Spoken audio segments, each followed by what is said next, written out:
लोग सुनते आते हैं कि युवा नेता और छात्र नेता विवादों में रहते हैं, पर कुलदीप जी की अगर बात की जाए तो आपका तो पूरा कार्यकाल ही विवादों में रहा है। कुछ दिन पूर्व आप दोनों आपस में झगड़ा होता है आप दोनों का, और धारा 151 में आपको पाबंद किया जाता है, और एक रात दोनों आप थाने में हवालात में गुजार कर आते हैं। क्या ये भी परिवार की प्रेम को दर्शाता है? ना कि किसी की कंप्लेन थी, सीधी पुलिस ने ही हमें वहाँ ले जाके बिठाया, फिर हमारे ऊपर ही 151 पुलिस ने करा था। एग्जाम से बड़ी कोई भूमिका हो सकती है किसी के जीवन में, किसी विद्यार्थी के जीवन में? आपने उसकी परीक्षा निरस्त करा के आपका प्रोग्राम करा, उसके बावजूद भी आपके कार्यालय का उद्घाटन नहीं हुआ। मंत्री जी के ना आने से कार्यालय का उद्घाटन रुक जाएगा क्या? मेरी बात सुनो, विश्वविद्यालय के अगर किसी रिजल्ट बिगड़ता है छात्रों का, तब भी छात्र संघ के नाते हम भी लड़ते हैं। विश्वविद्यालय के हर एक छात्र का, अगर परीक्षा की बात है तो विश्वविद्यालय का एनुअल फंक्शन था, तो विश्वविद्यालय की जो कमेटी होती है उसने तय करा जब ये प्रोग्राम होता है तो विश्वविद्यालय का कोई भी छात्र उसमें पार्टिसिपेट नहीं कर सकता है। तो विश्वविद्यालय की परीक्षा उसको आगे बढ़ा के कर दी गई थी। तब से लेके आज तक कभी भी किसी फंक्शन के लिए परीक्षा को स्थगित नहीं किया गया। ये पहली बार ऐसा हो रहा है, और इतिहास बड़े लोग ही बनाते हैं। आप बड़े लोग ही, शायद आपने इतिहास बनाया है। जी, उसके लिए भी कोई परीक्षा का स्थगन का प्रावधान है? उसके लिए भी कोई नहीं, विश्वविद्यालय में हम ये तो जब छात्रों की बात आती तो हमारा पूरा ये हम उनके। आपने कब कराया प्रोग्राम? मार्च एंड में? मार्च में करवाया। ये प्रोग्राम मेरे हिसाब से अक्टूबर नवंबर तक हो जाना चाहिए, लेकिन हमारा प्रयास था जल्दी कराने का, लेकिन हम किसी कारणवश नहीं करा पाए। सर, आप लोगों में आपसी तालमेल नहीं बैठ पा रहा था, इसलिए आप लोग नहीं करा पाए। हम दोनों तो वहाँ पे ये क्या भाग थोड़ी जाते, पुलिस वाले आए तो स्टूडेंट तो भाग जाते, हम छात्र संघ कहाँ भागेंगे। कार्यक्रम हमारे भी कुछ संगठन के कुछ कार्य थे, कुछ प्रोग्राम थे, तो हम उधर थोड़ा हम भी बिजी थे, क्योंकि हमारे लिए हमारा संगठन पहले है। नमस्कार, मैं मयूर जोशी, आप देख रहे हैं उदयपुर न्यूज। और आज जिस मुद्दे से हम आपको अवगत कराने लेकर आए हैं, अभी सभी को भलीभांति परिचित है कि कल के दिन यूनिवर्सिटी के अंदर आनंदम नाम का एक एनुअल फंक्शन रखा गया, जिसकी मेजबानी पूरे पैनल ने करी। अक्सर हम लोग सुनते आते हैं कि युवा नेता और छात्र नेता विवादों में रहते हैं, पर कुलदीप जी की अगर बात की जाए तो आपका तो पूरा कार्यकाल ही विवादों में रहा। इस बारे में क्या कहना चाहेंगे? विवादों में तो कार्यकाल नहीं रहा है, विवादों में मीडिया कहीं न कहीं इस चीज़ को बना दिया विवादित। बाकी हमारे सारे प्रोग्राम पैनल के साथ ही हुए, और ऐसा कोई नहीं था विवाद। तो क्या, छात्र संघ एक घर में रहते हैं तो कुछ चीज़ें होती है, ऐसा आप कोई एक उदाहरण बता दो जिसमें नहीं हुआ हो। लेकिन हमारा प्रयास था, कई छोटी मोटी चीज़ें हुई तो हम घर परिवार में बैठ के उन चीज़ों को दूर करके कल आप सबके सामने जो प्रोग्राम हुआ तो हमारी पूरी छात्र संघ की कार्यकारिणी के द्वारा और सबके सहयोग और समर्थन के साथ में अच्छा एक कार्यक्रम रखा, और जिसमें पूरे ये आपके के बाद भी ये चीज़ पहुँची होगी का पूरा सहयोग पूरे पैनल का था इसमें। जी, एक बात बताएं, आपने कहा कि यूनिवर्सिटी परिवार की तरह से है और घर के अंदर विवाद होते रहते हैं। कुछ दिन पूर्व हमने देखा, आपने एक डांडिया परिसर में जाके आपने वहाँ अपना एक विरोध दिया, और आपने कहा कि यहाँ पर जो भी छात्र छात्रा आए इनको निःशुल्क एंट्री दी जाए। तब भी क्या आप किसी के साथ में थे? क्या पूरा पैनल आपके साथ में था या आप अकेले गए थे? नहीं, विश्वविद्यालय के प्रोग्राम की जब बात आती तो पूरा रहता है। जब इंडिविजुअल फ्रेशर पार्टी करे, फ्रेशर पार्टी एक ही हुई थी जो हमारे चारों की हुई थी। इन्होंने घर में अलग करवाए थे। अगर मैं चाहूँ, अगर मैं कराना चाहूँ अलग से कोई प्रोग्राम, तो हमारे बैठक हुई थी, उसमें हमारा तय किया गया अगर आप चाहें तो आप अपने लेवल पे खुद का एक प्रोग्राम करा सकते हैं। लेकिन स्टूडेंट यूनियन के तहत जो प्रोग्राम हुआ था वो सारे एक के साथ ही हुए थे। जी, कुछ दिन पूर्व आप दोनों आपस में झगड़ा होता है आप दोनों का, और धारा 151 में आपको पाबंद किया जाता है, और एक रात दोनों आप थाने में हवालात में गुजार कर आते हैं। क्या ये भी परिवार की प्रेम को दर्शाता है? हमारी बातचीत किसी स्टूडेंट के मध्य हुई थी, जब हमारी दोनों की वहाँ मौजूदगी थी, तो उसके कारण पुलिस विश्वविद्यालय में कुछ 15 मिनट पहले एक विवाद हुआ था, जिसके तहत पुलिस मौजूद थी। तो पुलिस ने हमें ये कहा कि अब थाने चलो अपन बैठ के मामला कर। विश्वविद्यालय में छात्र है आपस में रोज किसी न किसी बात को लेके, तो हम दोनों भाई वहाँ गए थे। तो फिर पुलिस प्रशासन का ये मानना था कि आप दोनों के आपस में, ये पुलिस की न कि किसी की कंप्लेंट थी, सीधी पुलिस ने ही हमें वहाँ ले जाके बिठाया। फिर हमारे ऊपर ही 151 पुलिस ने करा था। हालांकि ना इनकी तरफ से कोई शिकायत थी, ना मेरी की तरफ से कोई शिकायत थी। बस विवाद वहाँ किसी छात्रों का चल रहा था, जहाँ पे हमारा जाना भी जरूरी था। छात्र संघ ने, विश्वविद्यालय के छात्रों ने चुना, तो कहीं न कहीं विश्वविद्यालय में हर परिस्थिति में खड़े रहने की हमारी जरूरत रहती है। आप हर परिस्थिति में विश्वविद्यालय छात्रों के साथ खड़े रहते हैं। एक बात बताओ कि आपका निजी स्वार्थ इतना बड़ा है कि आपको आपके कार्यालय के उद्घाटन का आपका जो निजी स्वार्थ था वो इतना बड़ा था कि आपने एग्जाम तक निरस्त करवा दी।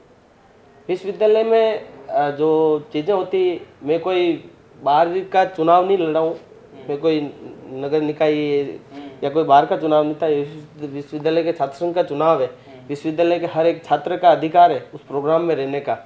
तो अगर विश्वविद्यालय छात्र संघ अध्यक्ष और विश्वविद्यालय प्रशासन और पूरी कार्यकारिणी अगर साथ में बैठे कोई निर्णय ले, तो विश्वविद्यालय के अधिकार और उनके हित को देख कर ही लेते हैं। नहीं, एक बात बताया ना आप मेरे को, आपने ये बोला कि भाई छात्र हितों का ध्यान में रख के आपने कार्यक्रम करा। एग्जाम से बड़ी कोई भूमिका हो सकती है किसी के जीवन में, किसी विद्यार्थी के जीवन में? आपने उसकी परीक्षा निरस्त करा के आपका प्रोग्राम करा, उसके बावजूद भी आपके कार्यालय का उद्घाटन नहीं हुआ। मंत्री जी के ना आने से कार्यालय का उद्घाटन रुक जाएगा क्या?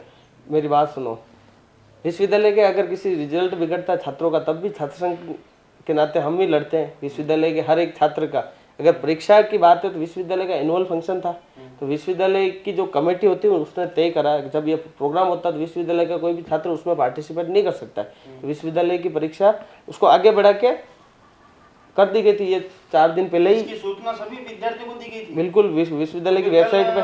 कुछ लोग यहाँ पर क्यों आए थे परीक्षा देने के लिए? विश्वविद्यालय के विश्वविद्यालय की वेबसाइट पे बहुत सारी 4 दिन पहले ये सूचना थी। लेकिन आप ऐसे कोई विश्वविद्यालय का ऐसा कोई छात्र हो जिसका स्टेटमेंट या कोई वीडियो हो तो आप बता दो, जो छात्र आके यहाँ से गए हो। आए वीडियो है, मैं आपको खबर में साथ में चला। बिल्कुल, आप इस चीज़ को आप सामने लाओ और बताओ कि जिनको, या तो फिर उनके पास सूचना नहीं पहुँची होगी, 4 दिन पहले आप सर्च करके विश्वविद्यालय की वेबसाइट पे देखो कि ये सूचना कब मिली थी। और छात्र संघ के जो भी पदाधिकारी और छात्र नेता है इस चीज़ को अपने सोशल मीडिया के माध्यम से उन्होंने हर एक विद्यार्थी तक पहुंचाने का काम करा था। ठीक। आपके कार्यकाल में छात्रों को तरह तरह की असुविधाएं और विलंब शुल्क उन्हें देना पड़ा, उसके विरोध में कभी आप खड़े हुए क्या? हमें आप मेरी सोशल मीडिया अकाउंट से भी पोस्ट ले सकते हैं। जब लेट फीस का मामला था तो विरोध प्रदर्शन एबीवीपी नहीं करा था, हम धरने पे भी बैठे थे। लेकिन विश्वविद्यालय प्रशासन ने एक शर्त पे के माने थे कि भाई ये अगले साल से हम इस चीज़ में लिखित में उन्होंने दिया था, इस चीज़ में हम संशोधन करेंगे, और ये बात हुई थी हमारी। ऑनलाइन फॉर्म जमा होता है, उसके बाद वापस ऑफलाइन फॉर्म भी जमा कराना पड़ता है, और वो टाइम पे जमा नहीं होता है तो बच्चों से मन माने ढंग के पैसे वसूले जाते हैं। इस पर कभी आपने कोई विरोध और आपत्ति दर्ज करी? विश्वविद्यालय में आपको बता देता हूँ, जब किसी का फॉर्म ऑनलाइन जमा होने के बाद में ऑफलाइन वो जमा नहीं करा पाता तो उसके लिए 500 रुपये का शुल्क है। ये आज से नहीं, कई लंबे वर्षों से चल रहा है, वही शुल्क लिया जा रहा है। अन्यथा कभी किसी से 1000 या 1500 नहीं लिए गए, उसके 500 रुपये शुल्क है। विष्णु जी, अब आप बताएं कि आपने जो कार्यक्रम अपने निजी स्तर पर करा है, उनका जो पैसा होता है वो यूनिवर्सिटी कितने दिनों के अंदर आपको वापस वो पैसा पास करके देती है? मैंने जो भी कार्यक्रम कराया वो मेरे किसी मतलब कार्यकाल के इस फंड से नहीं करवाए हैं, जो मैंने मेरे निजी पैसों से करवाया। और इनका कोई जैसे नियम होता है, जैसे 15-20 दिन का कोई होता है कार्यकाल, कोई बिल होता है, उसका 15-20 दिन में हम लगा सकते हैं, उसका 15-20 दिन में पैसा आता है। लेकिन मैंने अभी तक इसका कोई कार्यकाल नहीं कराया और कोई कार्यक्रम नहीं कराया, क्योंकि हमारे जो भी कार्यक्रम होते हैं उसके बिल अध्यक्ष ही लगाते हैं और कार्यक्रम के पूरे हम चारों मिलकर डिसाइड करते हैं। बाकी बिल का लगाने का काम अध्यक्ष महोदय का होता है। साथ में बैठते हैं कभी आप दोनों एक दूसरे के? बिल्कुल, हम साथ में बैठते हैं। कभी कभार होता है ऊंच नीच हो गई, घर के बर्तन है कभी बच जाते हैं, वहाँ वापस जम जाते हैं। ठीक है। अब एक बात बताएं कि आपने जितने प्रोग्राम अभी तक कराए उनका सबका बकाया बाजार में आपने क्लियर कर दिया? मेरे कोई बकाया राशि किसी के पास नहीं है, ऐसा कुछ नहीं है। कोई राशि बकाया बाजार के अंदर? बिल्कुल, ऐसी कोई राशि बकाया नहीं है। तो कई बार व्हाट्सएप के माध्यम से सूचना मिलती है कि आपकी और किसी 2 व्यक्तियों की बेस्ट का स्क्रीनशॉट आता है, उसके अंदर वो आपको कहता है कि भाई मेरे 45,000 रुपये पुराने बाकी हैं, कोई एक पूर्व पार्षद भी, वर्तमान पार्षद भी आपके लिए कहते हैं कि भाई मैं भी उनसे पैसा मांगता हूँ, कोई 4 दुकानें वाले। तो यूनिवर्सिटी ने जब पैसा पास कर दिया तो आपने लोगों को दिया क्यों नहीं पैसा बताओ? नहीं तो मेरे किस चीज़ से पैसे मांगते हैं ये तो आप सामने सामने आके बताओ। जब विश्वविद्यालय में आप मेरे किसी सोशल अकाउंट पे आप कमेंट कर देते हो ये तो मैं बैठा हूँ विश्वविद्यालय में, मैं कहाँ कहाँ दूर था, आप मेरे से आके बात करो। ये आप मेरी छवि खराब करने का पूरा प्रयास था, तो उसमें ये सही साबित नहीं हो पाए। बस यही प्रयास था कि कैसे भी करके इसकी छवि को धूमिल कैसे किया जाए, वो प्रयास था इनका। मतलब तमाम आरोपों को आप खारिज करते हैं कि आपका बाजार के अंदर नो ड्यूज है आप? बिल्कुल। किस चीज़ के? आपने कोई कार्यक्रम कराया होगा, उसी कोई पैसे बाकी होंगे जो वो मांग रहे होंगे पैसे। कार्यक्रम होता है विश्वविद्यालय के, तो उसके बिल लगते हैं विश्वविद्यालय के। और आपके कार्यक्रम के मैं सब बता देता हूँ, जो भी मेरे जो लाइट वाले थे, साउंड वाले थे, उन सब के हो गए, और वो ही मेरे रेगुलर प्रोग्राम कर रहे हैं। तो पैसे किस चीज़ के? उनका इल्जाम है शायद राशन के कोई पैसे बाकी हैं। तो मैंने तो कहीं खाना करवाया ही नहीं विश्वविद्यालय में, अच्छा तो कहाँ से बाकी है? अच्छा ठीक है। अब एक बात बताया कि पूरा पैनल एबीवीपी का था, इस बार सबको उम्मीद थी कि एबीवीपी का पूरा पैनल आएगा और एक अच्छा विकास का कार्य होगा। अभी तक के कार्यकाल में छात्र हित के लिए क्या क्या कदम उठाए? विश्वविद्यालय में सबसे पहले जो हॉस्टल बंद थे उनको रिनोवेट करवा के, आप एमबी कॉलेज या नेहरू हॉस्टल जाना, एमबी हॉस्टल और नेहरू हॉस्टल दोनों का रिनोवेट करके वो काम कराया। फिर ग्राउंड की जो व्यवस्था बिल्कुल ख़राब थी उसको भी सही, जो पवेलियन एमबी ग्राउंड का उसका भी अभी बहुत जल्द काम चालू होने वाला है। उसके बाद में जो 6 बीघा ज़मीन जो कब से बाजार के और शहरों के जो लोग थे वो कब्जा करने लग गए थे, तो मेरे ही एक ज्ञापन से वो वहाँ पे अतिक्रमण हट के उस बाउंड्री पास हो गई है, वहाँ पे स्पोर्ट्स एकेडमी पास हो गई है लगभग। उसका काम बहुत जल्दी चालू होने वाला है, और उसका राज्यपाल महोदय जो पधारे थे उसका इनॉग्रेशन भी राज्यपाल महोदय करके पधारे वहाँ से। जी। और कोई विकास के कार्य छात्र हितों के लिए कोई आंदोलन करा हो आपने, कोई याद आपके कार्यकाल में? बिल्कुल, हमारे जो भी थी यहाँ पे भी सबसे बड़ा विश्वविद्यालय दूर दराज से लोग आते हैं। ई रिक्शा जो कई लंबे टाइम से बंद हो गया था उसको वापस हमने चालू कराया पूरे पैनल ने।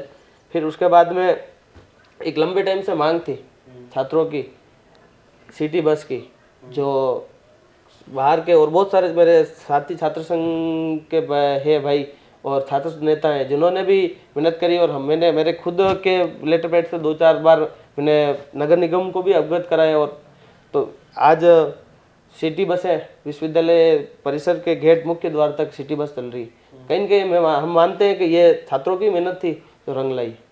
जी, इसे भी आप अपना मेहनत मानते हैं? ये मैं सबको मेहनत मानता हूँ, जिन्होंने बस के लिए जो हर एक आज जिस छात्र ने बात उठाई उस हर एक उस छात्र की जीत है। चैनल के माध्यम से कोई स्पष्टीकरण देना चाहेंगे कि जो कल का कार्यक्रम था वो बेहतरीन था, और जो ये आपने कल मंत्री जी के ना आने की वजह से कार्यालय का भी उद्घाटन नहीं हो पा रहा है, उस पर कोई सफाई देना चाहेंगे? मैं आपके चैनल के माध्यम से बता देना चाहता हूँ कि जो मंत्री जी का जो दौरा था सत्संग उद्घाटन के लिए, वो अगले दिन ही आपने पढ़ा होगा अखबार में बता दिया गया कि स्थगित कर दिया गया है, और आज वार्षिकोत्सव प्रोग्राम रखा जाएगा। और मैं बाकी पूरे जो भी मेरे मीडिया के जो मित्र हैं वो सब पदार्थ हैं, उन सबको मैंने इनवाइट करा था। वो उन सबके पास भी वीडियो फुटेज है। मैं जो ये दैनिक नवज्योति है, या तो मैं इसको स्पष्ट तौर पे आरोप लगाता हूँ ये किसी के कहने से न्यूज़ लगाई गई है। आपसे निवेदन करता हूँ अगर आप रिपोर्टिंग और ये पत्रकारिता करते हैं तो आप ग्राउंड पे आके उस प्रोग्राम को देखें। आप कह रहे हो सीटें खाली थी या बेरंग गया, तो किस हिसाब से कह रहे हो? तब छात्रों की संख्या पूरे ऑडिटोरियम में भरी, लास्ट तक वो प्रोग्राम सफल रहा, बेरंग कैसे कह सकते हैं उसको? कार्यक्रम चालू कितने बजे होने वाला है? कार्यक्रम अगर छात्र संघ उद्घाटन का था जो 10 बजे होने वाला था, और वार्षिकोत्सव हमने 12:30 बजे का रखा था, लेकिन वह कार्यक्रम छात्र संघ कार्यालय उद्घाटन का स्थगित होने के कारण वार्षिकोत्सव प्रोग्राम 12:30 हमने चालू कर दिया था। जी, आपने इसकी सूचना पहले किसी को दी कि 10 बजे से लोग यहाँ पर आ गए थे और आप लोगों की अनुपस्थिति रही पूरे पैनल की, आप लोग 12:30 बजे अपना कार्यक्रम चालू कराया? नहीं, स्थगित जो छात्र संघ कार्यालय उद्घाटन का जो सभी को हमने लगभग सबको इन्वाइट कर दिया था। अब छात्र संघ कार्यालय का उद्घाटन कब तक हो जाएगा? बहुत जल्दी छात्र संघ का नई डेट आप सबके सामने होगी और जल्दी इसका उद्घाटन कराएंगे। जी, उसके लिए भी कोई परीक्षा का स्थगन का प्रावधान है उसके लिए भी? नहीं, विश्वविद्यालय में हम ये तो जब छात्रों की बात आती तो हमारा पूरा ये कि हम उनके नहीं, ये छात्र अधिवस्था कल्याण की अनुशंसा पर आपने ये छुट्टी पारित करी, इसमें छात्रों का क्या कल्याण हो? कल नाच गाना करके किसी कल्याण हुआ क्या? नहीं तो एनुअल फंक्शन छात्रों का नाच गाना क्या है, उनके अरे पार्टिसिपेट ये आप मैं ऐसे सिंपल कैसे आपसे कह क्वेश्चन सकते हो? पूछ रहा हूं, मैं आपसे एक क्वेश्चन पूछ रहा हूँ कि नाच छात्र गाना कल्याण, आप नाच गाने को कैसे गलत बता सकते हो? नहीं, नाच गाना गलत क्या, मगर कला और संस्कृति का प्रतीक है, हाँ मैं तो क्या फिर गलत आप बता रहा कैसे करो, नाच गाने से उनकी क्या है, कैसे क्या होगी? हूं? परीक्षा से को दरकिनार करके आपने जो फंक्शन रखाया, क्या नाच गाना परीक्षा से ऊपर है क्या, ये पूछना चाह रहा हूँ मैं। मेरी ये बात, क्या बच्चों का भविष्य नाच गाने से ऊपर है क्या? विश्वविद्यालय के हर एक छात्र का प्रोग्राम में रहना उन्होंने चुना है। छात्र संघ का कार्यक्रम ये जो कई सालों से जो संविधान में है, छात्र संघ यूनिवर्सिटी के हर साल विश्वविद्यालय प्रोग्राम कब होते हैं आपको मालूम है? प्रोग्राम जल्दी होते हैं, किसी के लेट भी हुए हैं, बहुत सारे लेट भी प्रोग्राम हुए हैं। आपने कब करा है प्रोग्राम? मार्च में, मार्च एंड में। मार्च में करवाया, ये प्रोग्राम मेरे हिसाब से अक्टूबर नवंबर तक हो जाने चाहिए। लेकिन हमारा प्रयास था जल्दी कराने का, लेकिन हम किसी कारणवश नहीं करा प्रयास पाए। नहीं था सर, आप लोगों में आपसी तालमेल नहीं बैठ पा रहा था, इसलिए आप लोग नहीं करा पाए सर। नहीं, हमारा तो तालमेल शुरू से ही था और हमने तब वो तो देखे हमने कई बार अखबार के माध्यम से, आप लोगों की लाइव लड़ाइयाँ भी देखी हमने, वो तो देखी हमने कितना तालमेल अच्छा है। आप खुद देखा करो अखबार तो जैसे मैं तो आया था ना आपसे थाने में मिलने, बिल्कुल प्रताप नगर थाने में आपसे मिलने आया था ना मैं। तो वहाँ- आप दोनों के ऊपर मुकदमा हुआ था, हम दोनों आप दोनों वहाँ झगड़ा करके गए वहाँ थे कहाँ बैठे थे हम दोनों? थाने बैरक के बाहर। बैरक के बाहर कहाँ, हम दोनों पास ही बैठे थे। झगड़ा करने के बाद झगड़ा तो स्टूडेंट का हुआ था, हम दोनों तो वहाँ पे, ये क्या भाग थोड़ी जाते, पुलिस वाले आए तो स्टूडेंट तो भाग जाते, हम छात्र संघ कहाँ कहाँ भागेंगे? तब पुलिस ये के लेके गई, एक हम अपन चलते थाने में बात करते हैं। विष्णु जी आप बताएं, कार्यक्रम लेट होने की क्या वजह रही? कार्यक्रम लेट होने की कोई ऐसी कोई खास वजह नहीं है। कार्यक्रम हमारे भी कुछ संगठन के कुछ कार्य थे, कुछ प्रोग्राम थे, तो हम उधर थोड़ा हम भी बिजी थे, क्योंकि हमारे लिए हमारा संगठन पहले है। जी। हम जिस संगठन से आते हैं उसका कार्य पहले, तो थोड़ा हमारा उधर भी था, और फिर ये एग्ज़ाम वगैरह आ गए और थोड़ी छुट्टियां वगैरह, ऐसा करके हम कार्यक्रम नहीं करवा पाए। बाकी कार्यक्रम ऐसे डील वील में कुछ नहीं है।